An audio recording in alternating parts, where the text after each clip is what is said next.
When trucks stop, business stops. Fleets can't afford downtime, yet every day trucks are sidelined by breakdowns, delays, and inefficiencies that ripple across supply chains nationwide. That's where Cox Fleet comes in, with 3 layers working as one system. A marketplace with more than 65,000 service providers, over 1,600 Cox Fleet technicians, and a team nationwide coordinating every move 24/7, 365.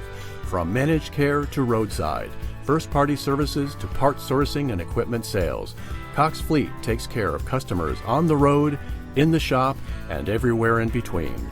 Always moving forward so your business never stops.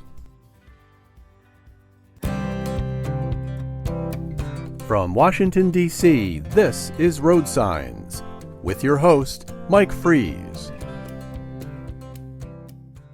Welcome to this episode of RoadSigns, the podcast series from Transport Topics that explores the trends and technologies that are shaping the future of trucking.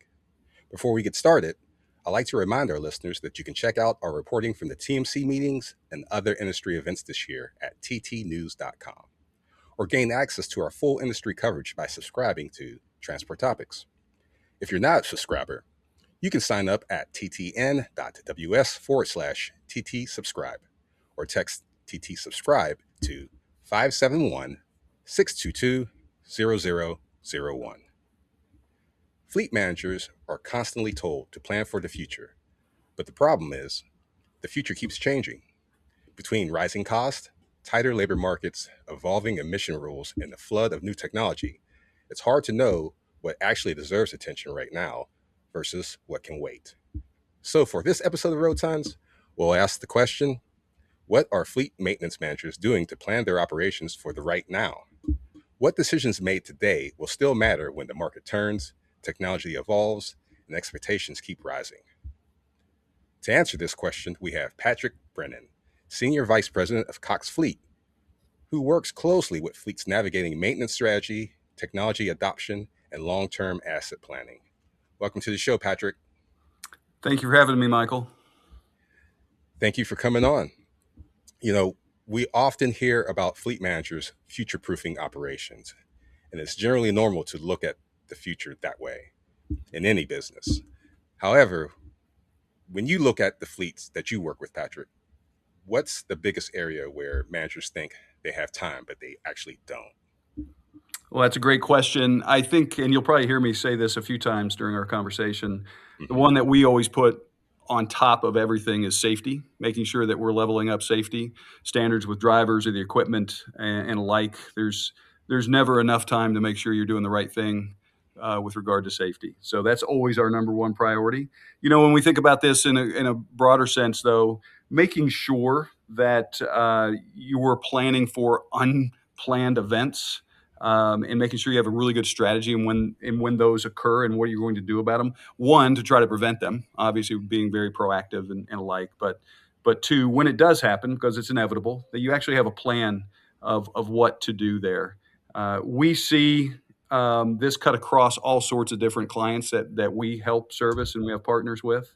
Some of them are really good with the way they have put incredible plans together, and it really helps with downtime when they do that. We've seen some of our partners who aren't as active here, and it can really impact their fleets. Upwards of 20% of their vehicles in their fleets can be impacted throughout the year. The ones that are very proactive and have a continuous improvement with regard to this plan, this maintenance plan, holistic plan, can be in the single digits, low single digits of unplanned events throughout the year. So if there are one thing we can talk about other than safety, it would be really proactive plans and always trying to develop how to improve those plans. You know, when you talk about proactiveness, and, you know, I was just mentioning in the intro, it's just the future keeps on changing, you know, even from, you know, from one year to the other. You know, and what are those decisions that need to be made right now that will still matter 5 years from now? Because, you know, it's definitely fluid, especially in this industry. Yeah, I think investing in technology is always going to be a game changer for them, so they can be ready for whatever that next phase might be. So digitizing as early as they can with the right kind of technology, right kind of systems, whether that be telematics, again, around safety or just around maintenance, whatever that might be for them. Just being ready for that is going to be very important. Being really active with partners and making sure they're choosing the right partners to learn, to make sure that they can look at all the data that's coming through the telematics after they've invested in them and putting them into a maintenance plan, not just looking at where the vehicle might be, but really understanding what telematics can do for them. And then understanding what others are doing in the industry, peer comparisons, understanding how somebody is really moving the needle with regard to how they're optimizing their fleet and what tactics and strategies they're putting in place to help them do that. We do this with our clients quite a bit, those peer comparisons. Sitting down, understanding what it might look like, a similar type of portfolio of vehicles, and what can be learned from others. That's a really important piece that sometimes people don't, and fleet managers don't take a step towards. And we can certainly help with that. There's a lot of great learnings out there. From talking to your partners and your customers, you laid that out pretty well, Patrick. Just in investing in technology, choosing the right partners, in terms of the maintenance plan that you have, because now not one is the same, and of course understanding the industry. I'm still understanding the industry myself, so but in all of that, what's the biggest misconception that fleet leaders have when it comes to maintenance? What are they overthinking? What are they underestimating? Probably overthinking some of the new things that are coming down in the industry, AI and other things. Probably thinking they have to solve all the problems with one tool or one decision when they don't. Sometimes it's as small as just starting and fully understanding exactly what do you have at your fingertips today that can really help protect your team, your assets, your reputation, your downtime, and alike. Something as simple as having a really clear DVIR process that the drivers follow. We've instituted it within our own fleets. We are a big fleet operator as well, whether it be our cable division, Cox Communications, that have thousands and thousands of trucks on the road, or even our own in the Cox Fleet world, where we have well over 1,000 units out on the road all the time. A really simple DVIR process that we've instituted is a daily, twice a day process. When they get in the truck, before they leave, they do a real DVIR, and when they stop, and at the end of the day, they do another one. And this isn't just a 5 to 10 second walk around. It's an extensive few minutes to make sure that they're looking at everything they could possibly look at, and one, from a safety standpoint, but two, from a maintenance standpoint. If there's something that needs to be addressed, they go about and do that. So they don't have to solve the entire problem of their fleets and overthink things too many times. Some of it's just simple things like that, and holding the team accountable to walk through those types of processes and such. Patrick, I'm glad you had mentioned that. I kind of want to get into the technology trends when it comes to fleet maintenance. And this wouldn't be a podcast about the trends in the trucking industry unless we are talking about AI, as it's mentioned everywhere. So, Patrick, in terms of fleet maintenance, where has AI actually delivered value today in the service space, and not just in pilots and demos? Yeah, I would say probably behind the scenes. It's a great question. We are certainly investing in it, but where we're seeing it really help us is probably on the back end of things, and maybe on the front end as well, with estimates and billing and invoicing, and really making sure that we are taking some of the administrative burdens off of the technicians as much as we can, so they can do the great work on the vehicle and really getting quality maintenance up for our clients and such. So we're investing on those things. Again, estimates, invoicing, billing, other areas that we've started to invest in and seeing some really, really incredible consistency and quality is our AI agents, our voice agents, to help with the call centers that we have. Not every call by any stretch of the imagination. Some are more complicated. We want to make sure we provide that great service, but some of them can be handled in a much more timely and consistent manner through an AI agent. And we're seeing some incredible results there.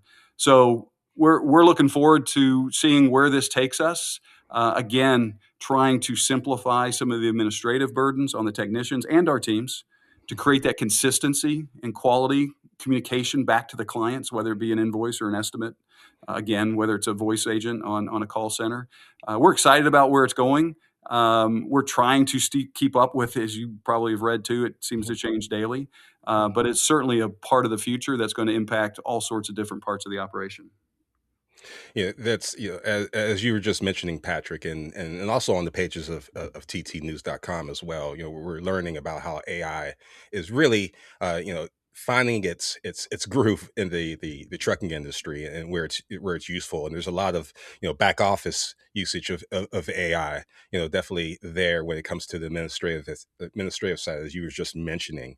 But kind of scoping back out into technology as a whole, and using that to perform more efficient repairs and such. There's often the quote that's used. I use it a lot, the paralysis by analysis when it comes to handling the data. It's nice to have the best lights and whistles when it comes to technology, but if you don't know what to do with that data, you might as well have no technology. So in those cases, how should maintenance managers think about data ownership and quality as more OEMs and telematic providers and vendors layered in analytics and AI tools? How does that go about? Well, you're absolutely right with regard to the amount of data. We too can struggle with that sometimes. We touch well over 1 million vehicles in our operations every single year and have all sorts of data at our fingertips. One of the things you have to really think about is being able to partner with the right people that can help you determine how to set up and how you dive deep into the data, what's the most valuable piece, and things of that nature. I can give you a story about one of our situations that has occurred just in our own operations, where we're using telematics data that's coming to us from one of our clients, and we're able to quickly determine whether or not a vehicle, a truck, has a problem through the DTC codes and alike. We've had multiple situations where our technicians can search data through AI tools and very quickly ascertain whether or not there's an issue with a particular vehicle within a client's portfolio, and be very proactive with regard to how to service that client and call them and indicate, hey, we're seeing something on our data on our side through your telematics that's indicating a challenge that you guys are having. How can we help with this? And they're typically blown away by the ability to be really proactive for them. And they're asking, how do we even know sometimes what's going on with their fleet or with their particular asset? And for us to be able to do that, look at what the problem is, find out what the parts are, make sure that we have it even before we go out there, and really help the client get something back up and running is really important. So having the right kind of partner, I would say, is probably the number one piece of your answer to your question. So they can help you really kind of break down and determine what's the most valuable strategy to deep dive that data and set up the right types of processes to really help you move the needle. You're touching upon those 3 points that you were mentioning earlier, but just about the decisions being made right now with the choosing the right partner, and of course understanding the industry. When you understanding the industry in this sense, especially when you're talking about technology, it's very important to invest, which you had alluded to earlier. So from your experience, you're 30 years in this industry, 30 years with Cox. So, you've been in this industry for a while. Just from your conversations with smaller and mid-sized operations, especially with the tech investments, do you see fleets making, what investments do you see fleets making now that they wish they had made sooner? Have you had those particular conversations before? Oh, we see it all the time, and it's different. The really big, large national customers that we have that are starting to recognize or make the transition from local decision makers and things of that nature to more of a centralized decision making model. They're investing. They see the cost of what truly a optimized fleet looks like. And they're investing again in whether it be partnerships or they're doing it themselves in a lot of cases. But then there's plenty of national customers too that are still allowing, because the model works perfectly for them and that's the way they want to keep it, where the local operators, rooftop operators around the country are still have the autonomy to make their own decisions and alike. And having the ability to, what we are able to do is provide service from a national standpoint, and really get to know what the client's needs are, whether they're making national centralized decisions or decentralized decisions and locally. Getting to know what those needs are, what the portfolio is, and really being able to help them make those decisions as to where they want to invest, whether it be, again, in telematics, in whatever they might be, whether it's just cameras or whether it be much more diagnostic in nature. You've really got to dive deep and understand what the client's needs are, how they operate, and what's the best way to meet their needs. We think we've set up our organization to do just that. Many clients are looking for a different kind of interaction with their partners in this space, and we think that we're able to do all sorts of different things that meet their needs. Patrick, that's a great segue into my next question, into the service that is provided to those smaller, mid-sized, and even larger operations, and that is Cox Fleet. Let's talk a little bit about that. The recent unification of fleet services and FleetNet America. So you had described Cox Fleet as more than just a name change. What problem in the fleet maintenance market made it necessary to bring those capabilities under one unifying brand? Well, thank you. It was a big strategic decision of ours this past fall to do this, and we just introduced it at the beginning of the year to the industry. We think we're doing and can provide things to this industry that no one else can, a holistic one partnership approach to our clients.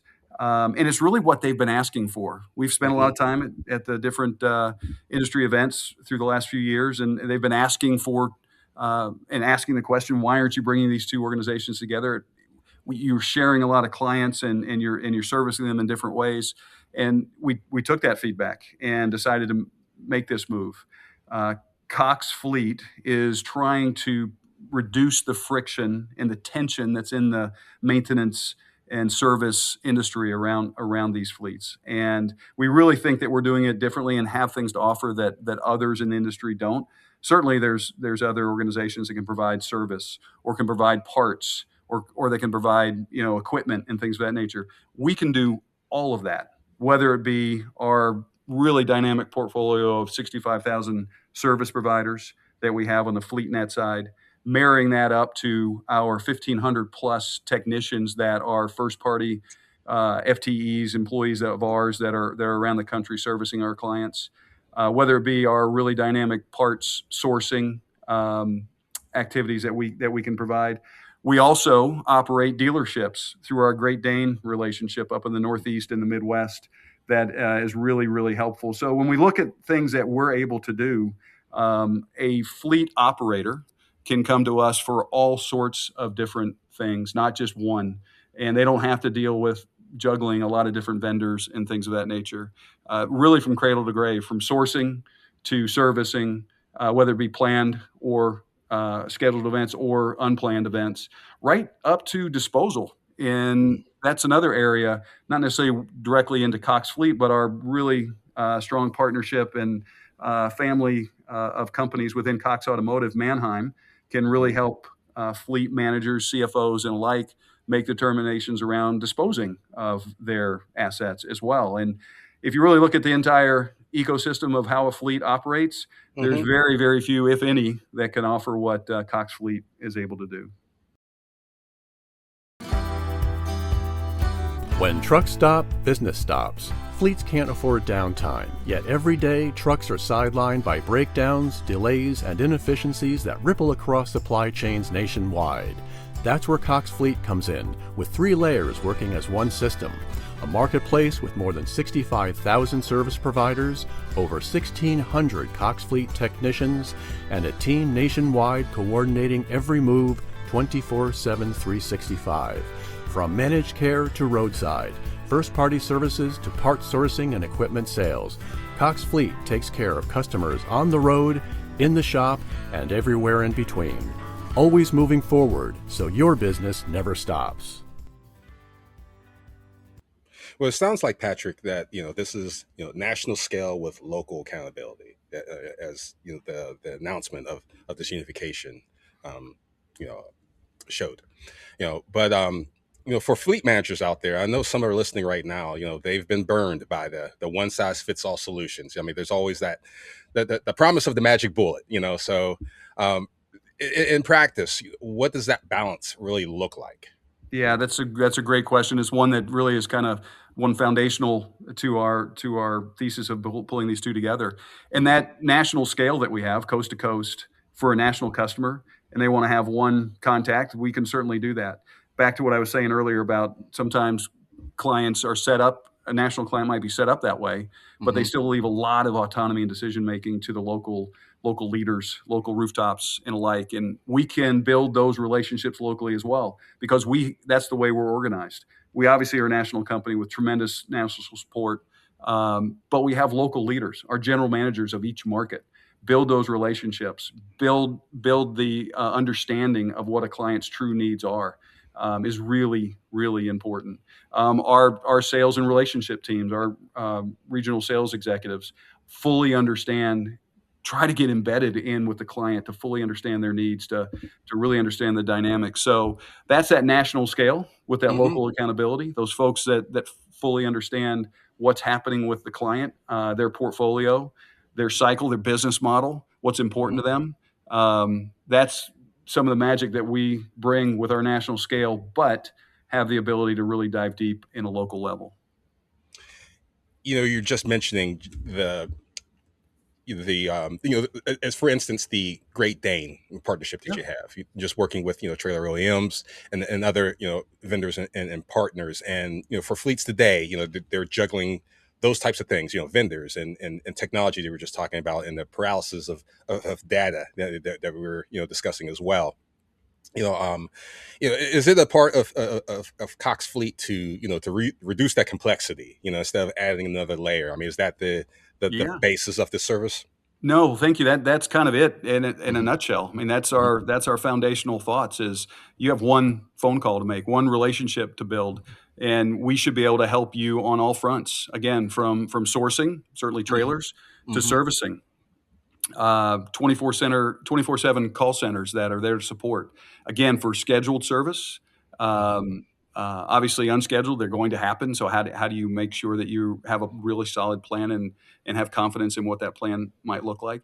To the data and analytics that we're going to be able to offer, not just for your portfolio of vehicles, but again, back to that peer comparisons that we can institute and look across all of the data that we have. Again, millions of vehicles that we touch every single year teaches us a lot. We have a lot of touch points, and we ought to be able to and should be able to help you understand what other fleets are going through and how they are trying to prevent and reduce the total cost of ownership and increase uptime and the like. So those are the things that we're, and again, back to our relationship with Mannheim on the back end of this. Mhm. It's a full suite of services and products that should be able to touch almost any part of your fleet, a fleet operator's fleet, and be able to improve it. You, I'm glad you had mentioned total cost of ownership.